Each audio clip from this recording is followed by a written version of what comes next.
नमस्कार बच्चों।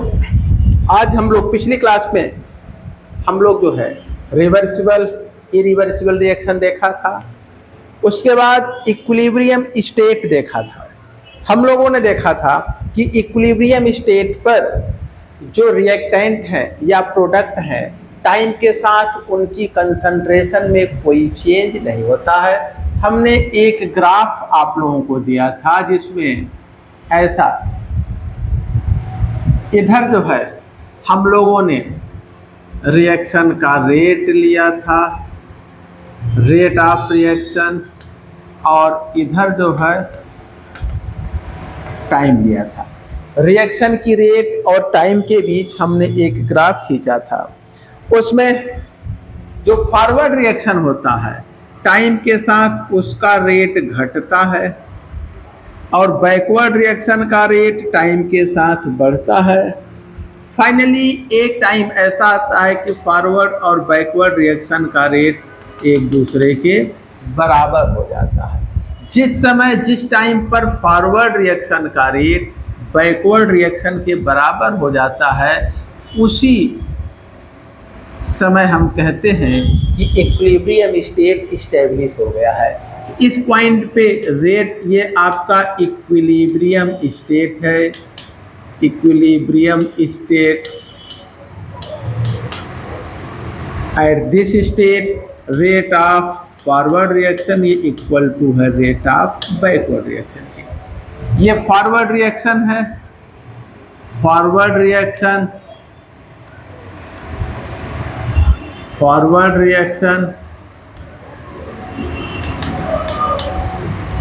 और एफ, और ये है rate of backward reaction. Backward reaction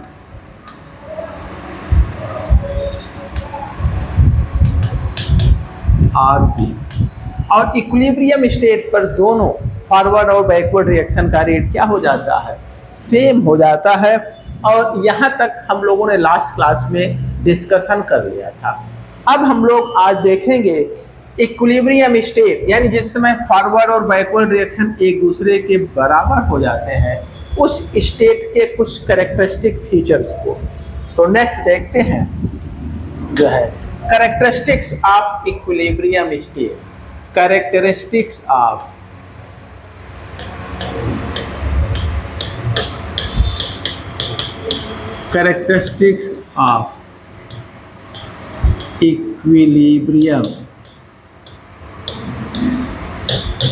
equilibrium state. साम्यावस्था के अभिलाक्षणिक गुण। Characteristics of equilibrium state. देखिए,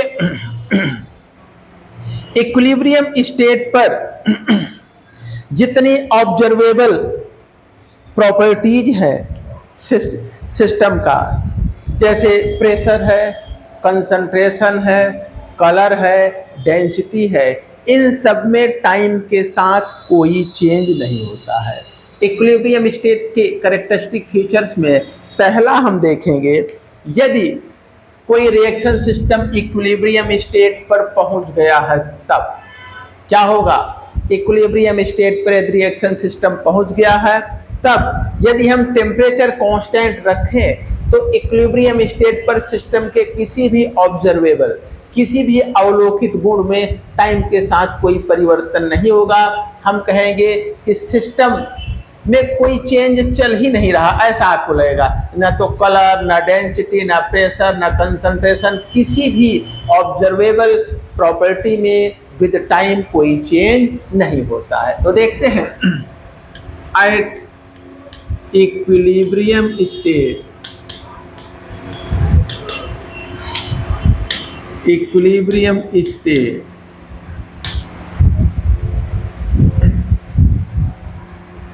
at constant temperature।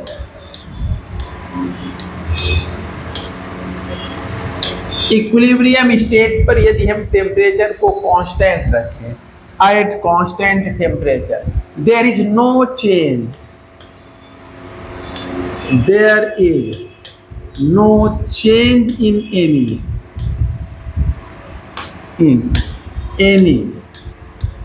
observable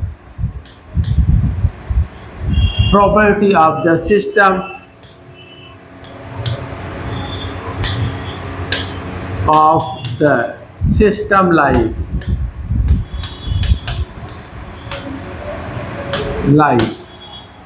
कौन कौन सा? Concentration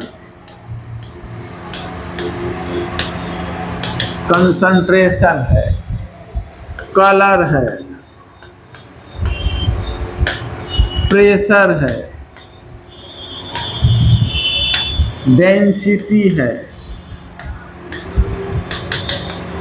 etcetera. यदि जो है टेम्परेचर कांस्टेंट रखें, टेम्परेचर यदि हम कांस्टेंट कर दें तो सिस्टम के किसी भी ऑब्जर्वेबल प्रॉपर्टी, हाँ ध्यान देंगे, एट कांस्टेंट टेम्परेचर, यदि हम सिस्टम का टेम्परेचर कांस्टेंट रखें तब इसके किसी भी ऑब्जर्वेबल प्रॉपर्टी में कोई चेंज नहीं होगा। No change in any observable property. Example के तौर पर कंसंट्रेशन सॉल्यूशन का चेंज नहीं होता विद टाइम, कलर चेंज नहीं होता यदि कलर रिएक्टेंट प्रोडक्ट है, प्रेशर चेंज नहीं होता, डेंसिटी एटसेट्रा ये सब चेंज नहीं होते। किसके साथ? टाइम के साथ, विद टाइम। तो at equilibrium state at constant temperature there is no change in any observable property of the system like concentration, color, pressure, density etc. with time। Time के साथ इन प्रॉपर्टीज में सिस्टम के कोई change नहीं होगा। Time बीतता जाता है, इनमें कोई चेंज नहीं आता। लगता है कि रिएक्शन रुक गया है, बट ऐसा नहीं है, रिएक्शन रुकता नहीं, रिएक्शन चलता रहता है दोनों डायरेक्शन में सेम रेट से, ठीक है, रुकता नहीं है। नेक्स्ट देखा जाए अगली, इक्विलिब्रियम स्टेट पर हम किसी भी डायरेक्शन से पहुंच सकते हैं, चाहे हम अभिकारक को लेके अभिक्रिया को स्टार्ट करें या उत्पाद को लेके। तो अगला पॉइंट, इक्विलिब्रियम स्टेट को हम अचीव कर सकते हैं from either side, that is from reactant और फ्रॉम प्रोडक्ट साइड। तो अगला नेक्स्ट प्रॉपर्टी है, ये दूसरा होगा, equilibrium state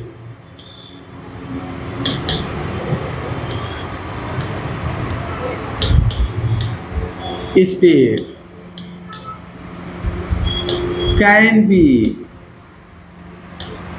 achieved from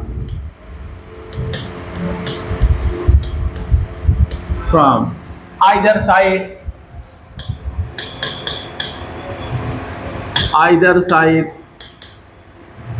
that is from either side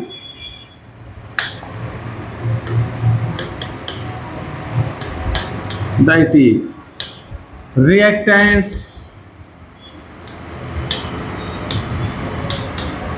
और प्रोडक्ट, किसी भी साइड से रिएक्टेंट और प्रोडक्ट, चाहे हम रिएक्शन को रिएक्टेंट को लेके स्टार्ट करें या फिर प्रोडक्ट को लेकर के हम स्टार्ट करें, हमें दोनों केस में जो है इक्विलिब्रियम स्टेट मिलता है। जैसे एग्जाम्पल के तौर पर चलिए हम ले रिएक्शन ट्वाइस HI ये टूट करके H2 प्लस I2 दे रहा है। यदि हम ग्राफ प्लॉट करें किसके बीच में, चेंज इन कंसंट्रेशन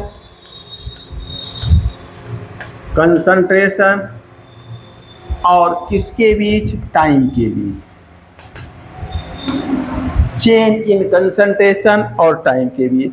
तो देखिए, चूंकि जब हम ये मोर स्टेबल होते हैं HI की तुलना में, H2 और I2 जो है HI के कंपैरिजन में मोर स्टेबल होते हैं। देखिए, हम जब रिएक्शन को इसको लेकर के रिएक्शन स्टार्ट करते हैं तो क्या होता है, धीरे धीरे H2 I2 में टूटता रहता है, H2 किस में टूटता रहता है, सॉरी HI किस में टूटता है, H2 और I2।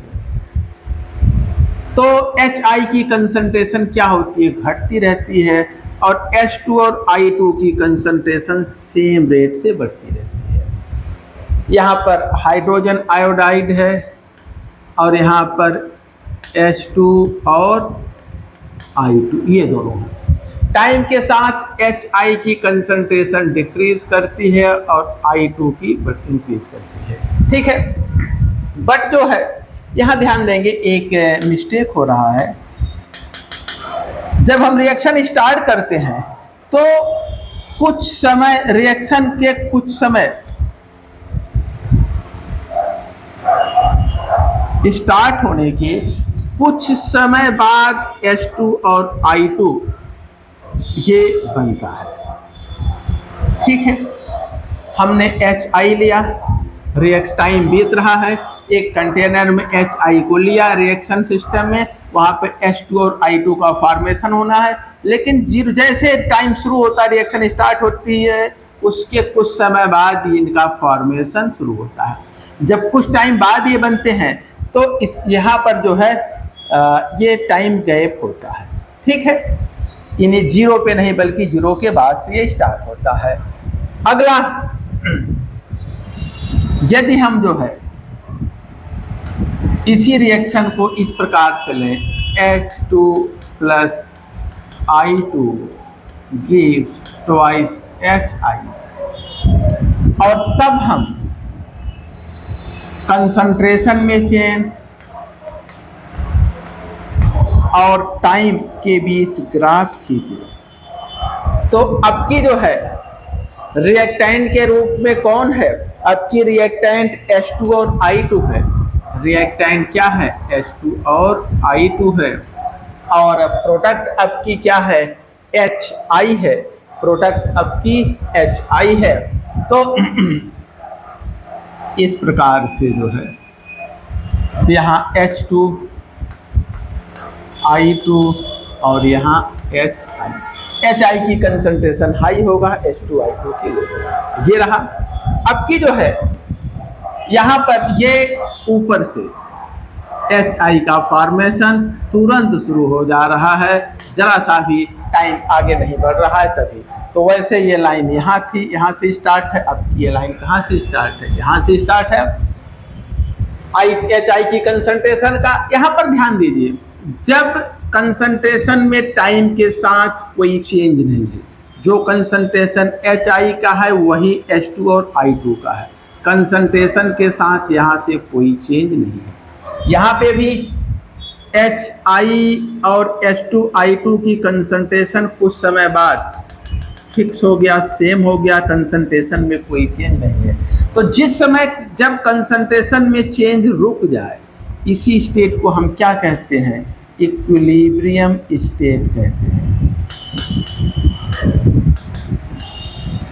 स्टेट, ये स्टेट क्या कहलाएगा, इस स्टेट को हम कहते हैं इक्विलिब्रियम स्टेट। इक्विलिब्रियम स्टेट इसको हम कहते हैं। तो हम चाहे HI को लेकर रिएक्शन को स्टार्ट किए हों, चाहे H2 और I2 को लेकर स्टार्ट किए हों, इक्विलिब्रियम स्टेट दोनों में हमें मिलता है। दोनों केस में हम इक्विलिब्रियम स्टेट को प्राप्त करते हैं, ठीक है। ये रहा इसका characteristic, second characteristic property. Next देखिए, इक्विलिब्रियम स्टेट जो है तभी स्टैब्लिश होता है जब जिस सिस्टम में हम रिएक्शन करा रहे हैं, जो रिएक्शन वेसल है वो क्लोज्ड हो, अर्थात रिएक्शन सिस्टम से एक भी कंपोनेंट बाहर न जाता हो, एक भी कंपोनेंट रिएक्शन सिस्टम से बाहर न जाता हो, अर्थात हम कहें कि चाहे रिएक्टेंट या जो प्रोडक्ट है वो एस्केप ना करें, वो जो है बाहर ना निकले। तो अगला पॉइंट नेक्स्ट है equilibrium state.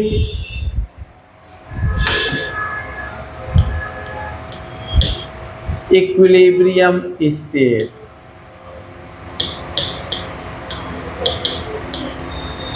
Equilibrium state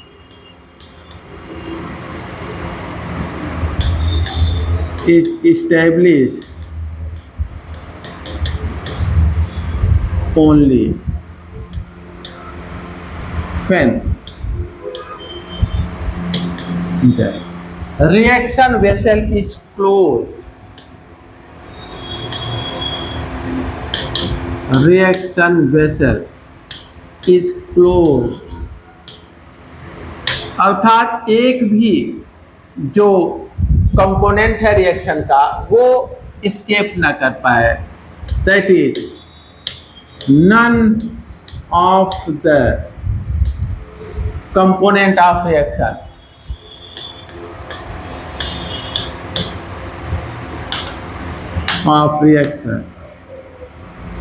should escape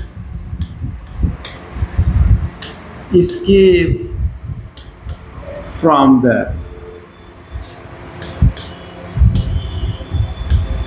reaction vessel. जो कंटेनर है, जो रिएक्शन वेसल है जिसमें रिएक्शन कराई जा रही है, उसमें से एक भी कंपोनेंट बाहर न जाए, बाहर एस्केप ना करे, कंटेनर से बाहर न जाए। Equilibrium is established only when, equilibrium साम्य अवस्था तभी इस्टेब्लिश होती है जब रिएक्शन वेसल इज क्लोज, जो कंटेनर है उसमें जो है वो बंद हो, एक भी component, none of the component of reaction should escape from the reaction vessel. जो वेसल है जिसमें हम रिएक्शन करा रहे हैं उसमें रिएक्शन का एक भी कंपोनेंट बाहर नहीं जाना चाहिए, अदरवाइज रिएक्शन इक्विलिब्रियम स्टेट पर नहीं पहुंच पाती है।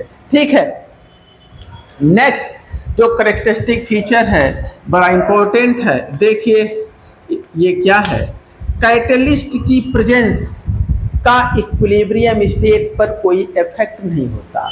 अगर हम कैटलिस्ट यूज करें या फिर ना यूज करें, इक्विलिब्रियम स्टेट जो है वही रहता है। Presence of catalyst does not affect equilibrium state. उत्प्रेरक की उपस्थिति साम्य अवस्था को प्रभावित नहीं करती।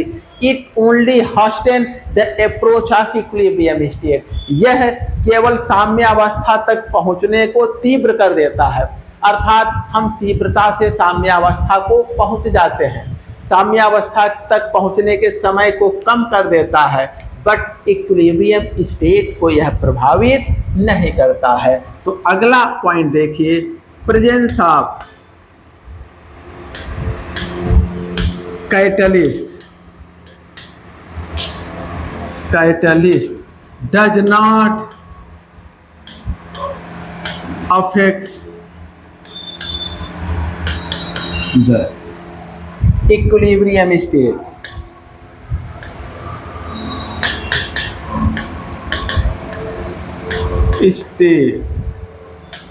उत्प्रेरक की उपस्थिति साम्य अवस्था को प्रभावित नहीं करती। It only hasten the approach of equilibrium state. तो ये जो है कैटलिस्ट की प्रेजेंस से, presence of catalyst does not affect the equilibrium state, it only hasten the approach of equilibrium state.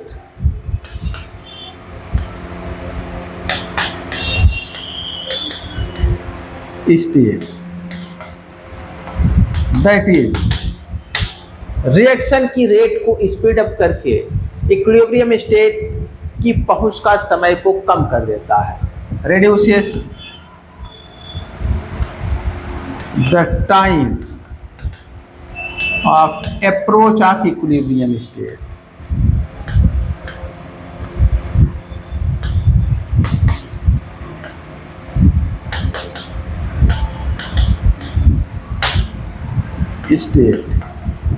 यह केवल इक्विलिब्रियम स्टेट तक पहुंचने के समय को रिड्यूस कर देता है, समय को कम कर देता है।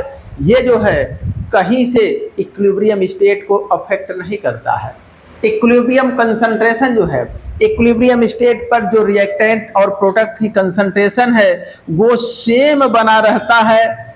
ठीक है, अगर इक्विलिब्रियम स्टेट को प्रभावित नहीं कर रहा है, इट मीन्स कि जो इक्विलिब्रियम स्टेट पर रिएक्टेंट और प्रोडक्ट की कंसंट्रेशन है वो उतनी ही रहती है, कैटलिस्ट चाहे रहे चाहे न रहे। अर्थात कैटलिस्ट की प्रेजेंस का इक्विलिब्रियम स्टेट की कंसंट्रेशन पर कोई इफेक्ट नहीं होता। लेकिन उसके पहले एक बार इसको रिपीट कर लेते हैं।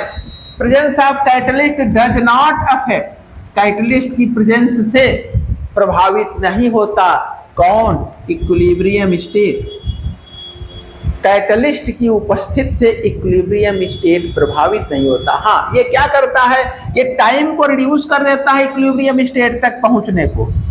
इक्विलिब्रियम स्टेट तक हम क्विक पहुंच जाते हैं, बहुत ही फास्ट पहुंचते हैं, लेस टाइम में पहुंच जाते हैं, लेकिन इक्विलिब्रियम स्टेट को ये प्रभावित नहीं करता। इक्विलिब्रियम स्टेट को प्रभावित न करने का मतलब क्या?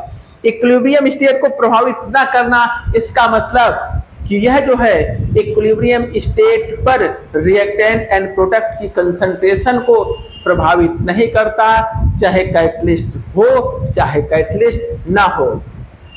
अर्थात नेक्स्ट पॉइंट देखा जाए, उसी में कंटिन्यू रहेगा। Presence of catalyst, presence of catalyst does not affect the concentration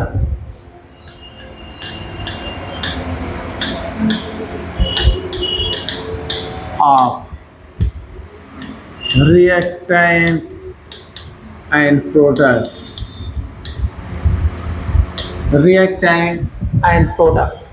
ठीक। कैटलिस्ट की प्रेजेंस जो है वो इक्विलिब्रियम स्टेट पर जो रिएक्टेंट एंड प्रोडक्ट की कंसंट्रेशन होता है उसको अफेक्ट नहीं करता। Presence of catalyst does not affect the concentration of reactant and product. Equilibrium state पर जो रिएक्टेंट की कंसंट्रेशन है, प्रोडक्ट की जो कंसंट्रेशन है, वो हमें ऑलवेज उतना ही मिलेगा, चाहे कैटलिस्ट हो चाहे ना हो। कैटलिस्ट की एब्सेंस में जितना रहता है उतना ही कैटलिस्ट की प्रेजेंस पे भी रहता है। ये रहा। अब नेक्स्ट देखा जाए, अगली जो प्रॉपर्टी है इक्विलिब्रियम स्टेट की, उसको देखते हैं। देखिए नेक्स्ट जो है, अगला जो कैरेक्टरिस्टिक फीचर है इक्विलिब्रियम स्टेट का, वो देखा जाए, केमिकल इक्विलिब्रियम डायनेमिक होता है। डायनेमिक मीन्स इक्विलिब्रियम स्टेट पर रिएक्शन सिस्टम के किसी भी ऑब्जर्वेबल प्रॉपर्टी में टाइम के साथ कोई चेंज नहीं होता। इसका मतलब ये नहीं कि रिएक्शन रुक गया है, ऐसा नहीं है, रिएक्शन चलता रहता है। ठीक है, रिएक्शन चलता रहता है, बस ये है कि फॉरवर्ड और बैकवर्ड दोनों डायरेक्शन में सेम रेट से चलता है। तो जिस रेट से रिएक्टेंट प्रोडक्ट में, उसी रेट से प्रोडक्ट रिएक्टेंट में, फॉरवर्ड और बैकवर्ड रिएक्शन का रेट सेम हो जाता है। इसलिए इक्विलिब्रियम स्टेट पर रिएक्टेंट और प्रोडक्ट की कंसंट्रेशन में टाइम के साथ कोई चेंज हमें नहीं मिलता है। बट ऐसा नहीं है कि इक्विलिब्रियम स्टेट पर रिएक्शन रुक गया है। हाँ, कंसंट्रेशन में टाइम के साथ कोई चेंज नहीं मिलता, लेकिन रिएक्शन रुकती नहीं है। इसलिए हम कहते हैं इक्विलिब्रियम स्टेट क्या होता है? डायनामिक होता है। इक्विलिब्रियम स्टेट डायनामिक होता है, अर्थात इक्विलिब्रियम स्टेट पर रिएक्टेंट और प्रोडक्ट की कंसंट्रेशन में टाइम के साथ कोई चेंज नहीं होता है।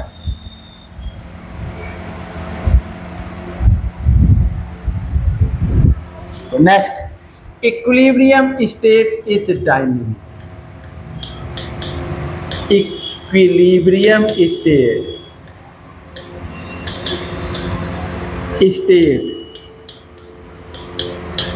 is dynamic. That is, at equilibrium state,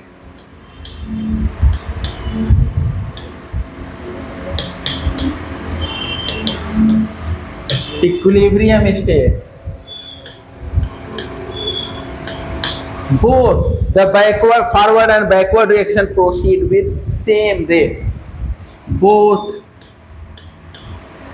the forward and backward reactions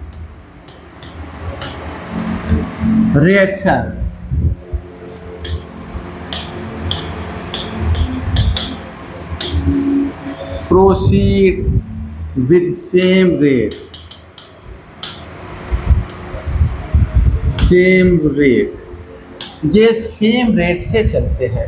हम कहें rate of forward reaction R F equal to होगा rate of backward reaction R B. Forward और बैकवर्ड रिएक्शन दोनों सेम रेट से चलते हैं time के साथ। यही कारण है कि प्रोडक्ट और रिएक्टेंट की कंसंट्रेशन में कोई चेंज हमें नहीं मिलता है। नेक्स्ट जो है, जो इक्विलिब्रियम स्टेट है, वो टेम्परेचर, प्रेशर या कंसंट्रेशन चेंज के साथ डिस्टर्ब हो जाता है, इक्विलिब्रियम स्टेट चेंज हो जाता है।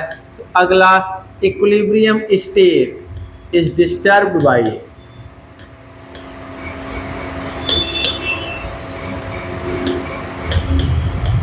equilibrium state is disturbed by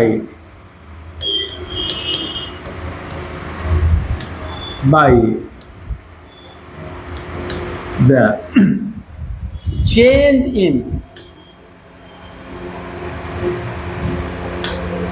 in temperature,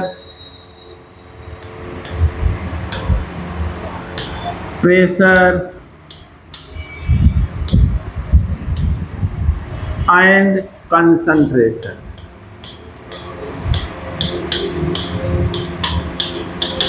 यदि हम टेम्परेचर को चेंज करें, रिएक्शन सिस्टम के टेम्परेचर को चेंज करें, प्रेशर को चेंज करें या कंसंट्रेशन को चेंज करें, इनमें अगर हम कोई चेंज लाते हैं तो इक्विलिब्रियम स्टेट बैकवर्ड या फॉरवर्ड डायरेक्शन में शिफ्ट कर जाता है।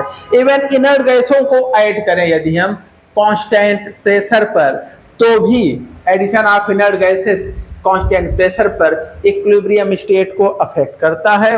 और लास्ट कैरेक्टरिस्टिक प्रॉपर्टी है, इक्विलिब्रियम स्टेट पर जितनी थर्मोडायनेमिक प्रॉपर्टीज हैं उनमें टाइम के साथ कोई चेंज नहीं होता है। सारी की सारी थर्मोडायनेमिक प्रॉपर्टीज जो है वो कांस्टेंट हो जाते हैं, फिक्स हो जाते हैं, इनमें टाइम के साथ कोई चेंज नहीं होता है। तो अगला, at equilibrium state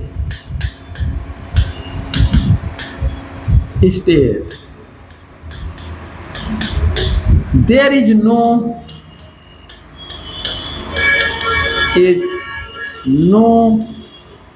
change in any thermodynamic property, thermodynamic property of the system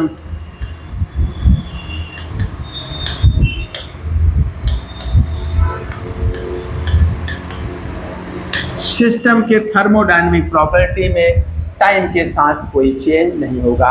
हम कहें फ्री एनर्जी चेंज जो थर्मोडायनेमिक प्रॉपर्टी है, देखिए no change in any thermodynamic property of the system, system के थर्मोडायनेमिक प्रॉपर्टी में कोई चेंज नहीं आता है।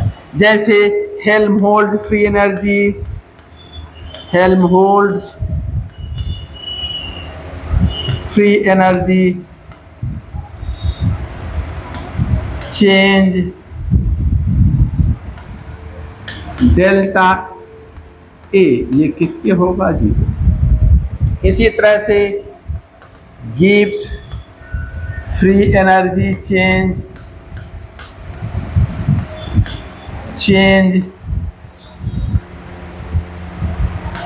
Delta G equal to zero होगा।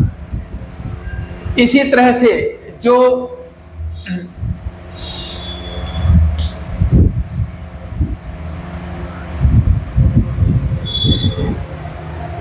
एंथैल्पी चेंज यानी heat of reaction change delta H equal to zero, entropy change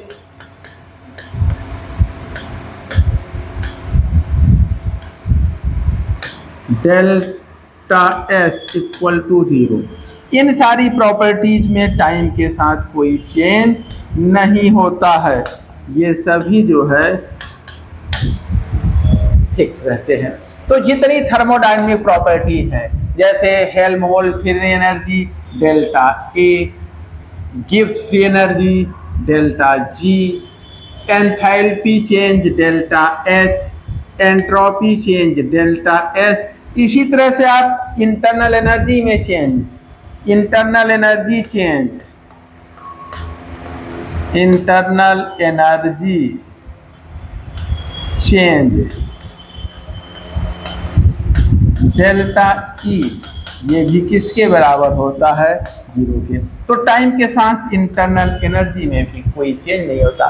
तो जितनी थर्मोडायनेमिक प्रॉपर्टीज हैं, like Helmholtz free energy, Gibbs free energy, enthalpy, entropy, internal energy, chemical potential, इन सब में time के साथ कोई चेंज नहीं होता है। और ये रहा कैरेक्टरिस्टिक्स ऑफ इक्विलिब्रियम स्टेट। ठीक है। और अब नेक्स्ट टॉपिक जो हमें स्टार्ट करना है वो है इक्विलिब्रियम स्टेट पर, सॉरी, नेक्स्ट टॉपिक हमारा लॉ ऑफ मास एक्शन, द्रव्य अनुपाती क्रिया का नियम। तो अगला टॉपिक हमें लॉ ऑफ मास एक्शन देखना है, लेकिन अब यहाँ से नेक्स्ट क्लास में देखा जाएगा। आज की क्लास यहीं पे फिनिश होती है। Thank you.